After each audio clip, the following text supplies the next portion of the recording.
Y'all, shout out to Paulette, man, for her 2 for 20 donation series. Okay. So today we doing more ACDC. I hadn't done ACDC since the Thunderstruck reaction, and that was like back in 2023. So thank you, Paulette, for reintroducing me back to ACDC. So we got Let There Be Rock, Apollo Theater, Glasgow, April 1978. So the historicity of this group is legendary. But at the same time, let's sit back and enjoy this because we're going to be sitting here for like 8 minutes, so I ain't got to do a lot. But after this video, I want you guys to stay tuned for the next reaction from Paulette, which is Jeff Beck, Little Wing, okay? So with that being said, let's go ahead and get it.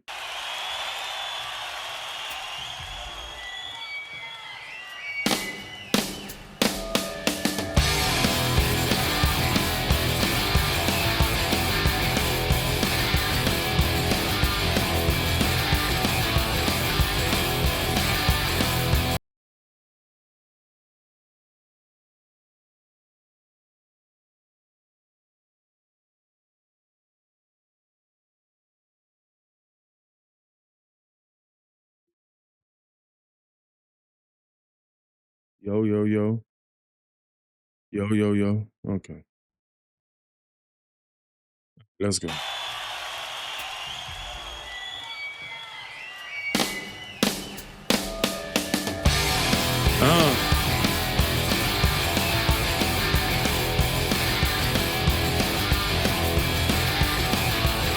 that dude's sweating, bruh.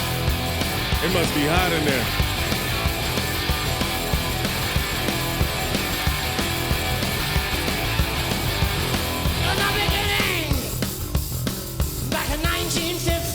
Wow, you hear that bass? Didn't know that a rock and roll show. Know that jive. The white man had the smalts. The black man had the blues. What is the smalts, by the way? What is the smalts? Let me ask ChatGPT real quick.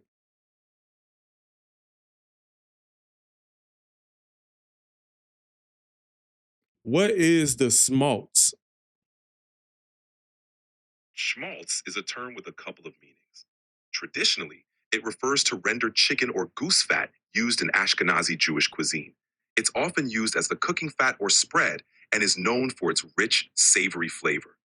In a more figurative sense, schmaltz can also mean something that is overly sentimental or melodramatic, especially in music, literature, or film. It's often used to describe something that lays on the sentimentality a bit too thick. So give me the musical definition of it. In music, schmaltz refers to a style that's overly sentimental, emotional, or melodramatic. It often involves lush, sweeping melodies, rich orchestration, and a strong emphasis on tugging at the listener's heartstrings. Think of those tear-jerker ballads or melodramatic movie scores that really lay on the emotional appeal. It's that kind of music that can feel a bit exaggerated in its emotional expression. Oh, that make a lot of sense. I think that's true because the black man had the blues, and now you have the schmaltz, which is the same type of music but just not black. So yeah, I'm feeling that right there. That's okay. Now I know what that means. Man didn't know that a rock and roll show. Know that jive. The white man had the smalts. The black man had the blues. No one knew what they was gonna do. But Tchaikovsky had the news. It said, "Let there be light." And there was light. Let there be sound. There was sound. Let there be drums. There was drums. Let there be guitar. Wow, there was guitar. Let there be rock. Oh yeah, rock and roll.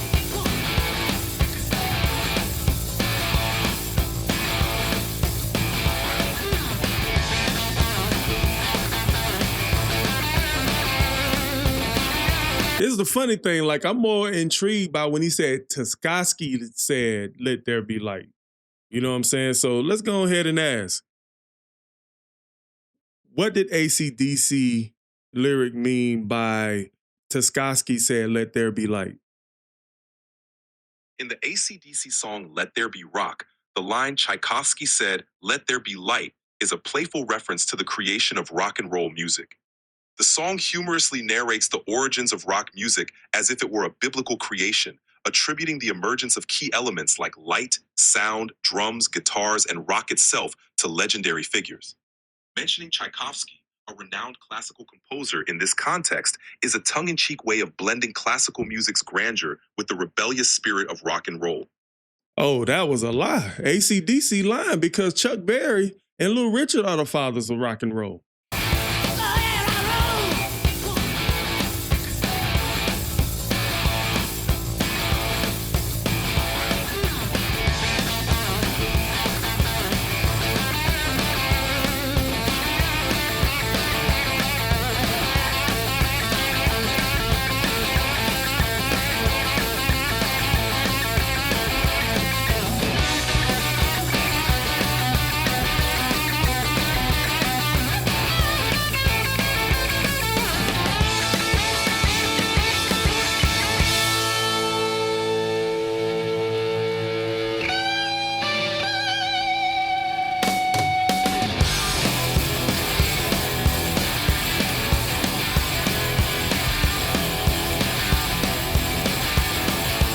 I recognize that riff live.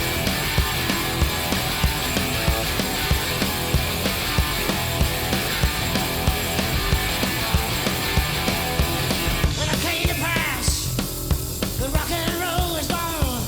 And all across the land, every rockin' band was blowing up a storm. And the guitar man got famous, the businessman got rich, and everybody was a superstar who had a 70-inch. And over 15 million fingers learning how to play.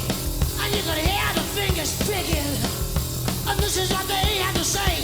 Let there be light, sound, drums, guitar. Wow, let there be rock. Come on.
One night in the club, I was shaking hands. There was a 92 decibel rockin' band. And the music was good and the music was loud. And the singer turned and they said to the crowd, "Let there be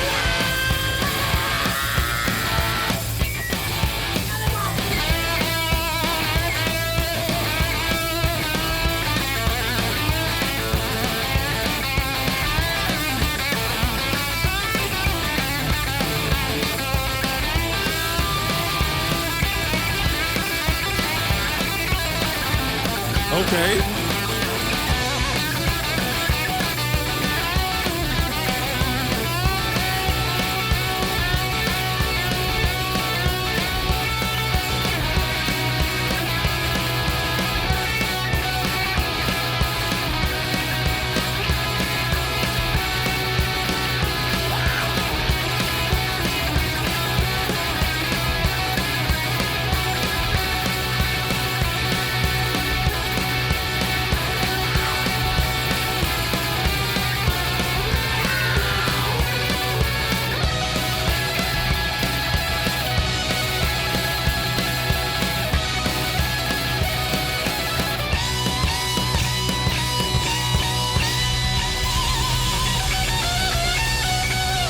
Wow,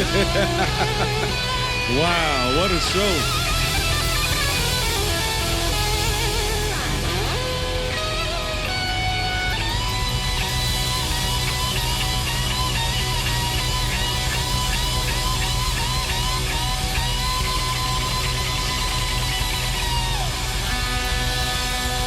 Wow.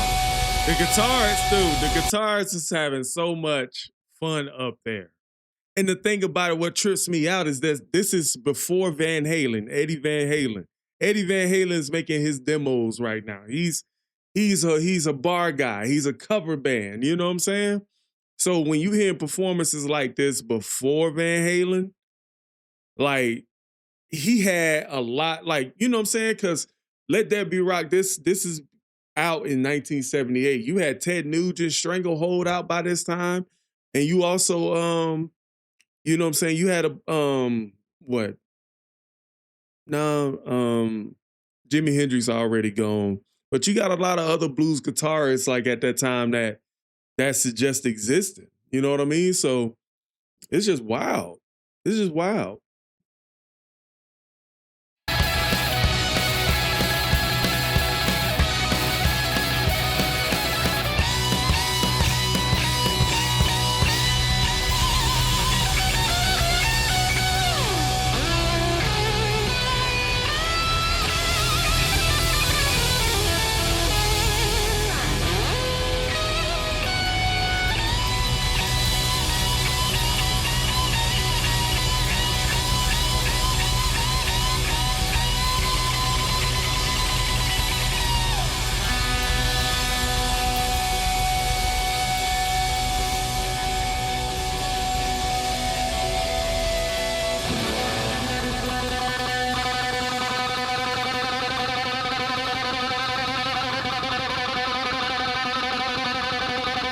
Homeboy out there with just shorts on.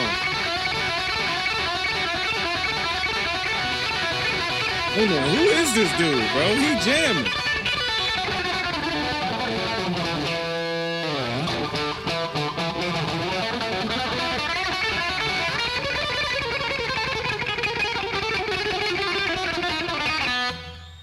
Angus Young.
Slobbing out the mouth.